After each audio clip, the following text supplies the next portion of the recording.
In this video, we'll be looking at how to merge queries.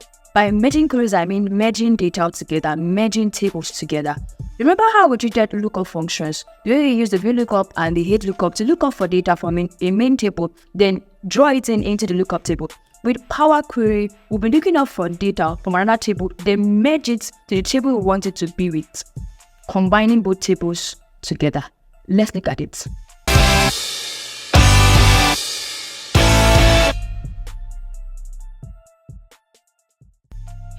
So I just loaded this data into Power Query here in Microsoft Excel. We have a table that contains details for employees, the employee ID, employee name, department ID, salary, and joining date. We also have another table for department details that contains the department ID, department name, and the location where that department can be found. So just like VLOOKUP or HLOOKUP in Microsoft Excel, those functions that you used to look up for values, the way you extract or look up for information in another table into a main table or from a main table to a lookup table, that is just the way it is here in Power Query. So you are trying to merge, trying to look up for information in another table and bring it into another table. So I have employee details here, and I'm trying to, there's no details about the department or the location of those employees. So I want to draw all this information about the department name and the location into this employee details table. So one thing you need to know is that for you to merge queries together, because these are queries, department details is a query, employee detail is a query. So if I want to merge these two queries together, there has to be something, and that thing is that there has to be a unique column, a common column between both queries, between both tables. Without that common column, you can't merge them together. You can't bring out or draw information from one table to the other table. So one column common to both queries is the department ID.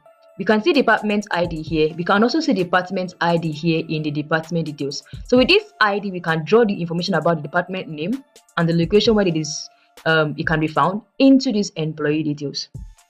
So to merge both tables together, all I have to do is to select any of the column, but I'm going to select this employee details first. Then in your combine group, you will see the command for merge queries, or you can also see that command here. Click on the drop down button beside this table icon, then scroll down and you see the option for merge queries. Let's work with the one here. So I see merge queries. Click on this drop down button and we have two options. Do you want to merge the queries or you want to merge queries as new? Clicking on this merge queries means you want to draw the data from the department details directly into employee details.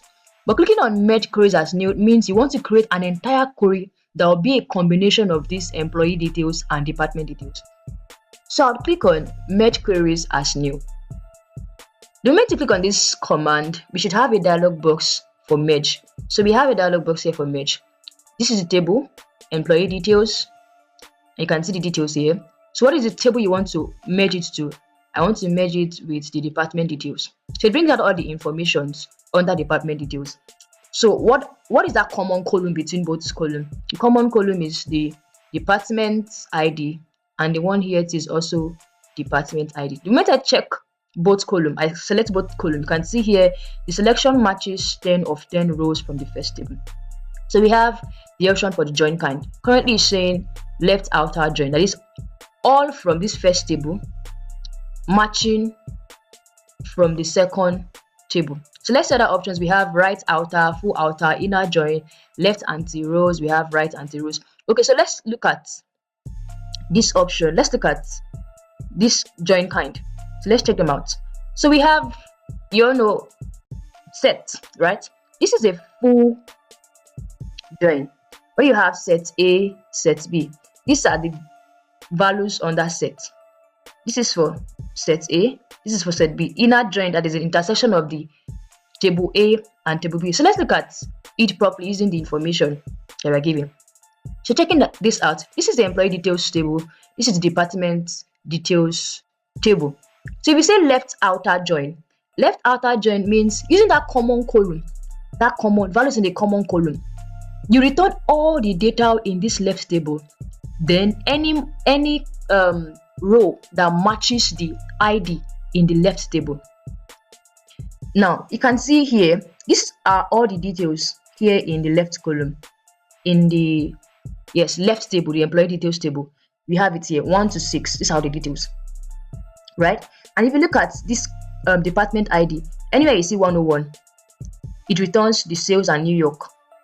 Anywhere you see 101. So we have for 101 for John Doe and for Lisa White, this is department ID. I mean, for John Doe and Sam Brown, they both have department ID 101. It means they're both in the sales department and the location is New York. So for 102, we have two persons. We have Jane Smith and we have Mike Green. It means that they are both in the marketing department. You can see marketing department, and they work in that department can be found in Los Angeles. So can you see that? Then we have 103. 103 here, HR and Chicago. So HR and Chicago. Then we have 106. But here on this table, there's no 106. So what happened with left outer join, it will return all the details on the left table, including the ID that is not on the department detail table. It will return everything. But when it's going to look up for value, if it does not see any value to look up for here, it returns blank cells. So here now, it returns all the details for Dan Jeff, including his department ID. But the fact that we could not get information about his department here, it returned blank spaces. That is that on left outer join. But for right outer join, you are saying return all the details on the right table, that is the department details table. Then any column or any row that matches the details for the department ID here, return them. So you can see here, it returned all the details. We have 101, 102, 103, 104. So come here, you see that you have all the IDs here on the right table. There's no 104 here. There's no department ID 104. You can only see 101, 102, 103, 106. There's no 104.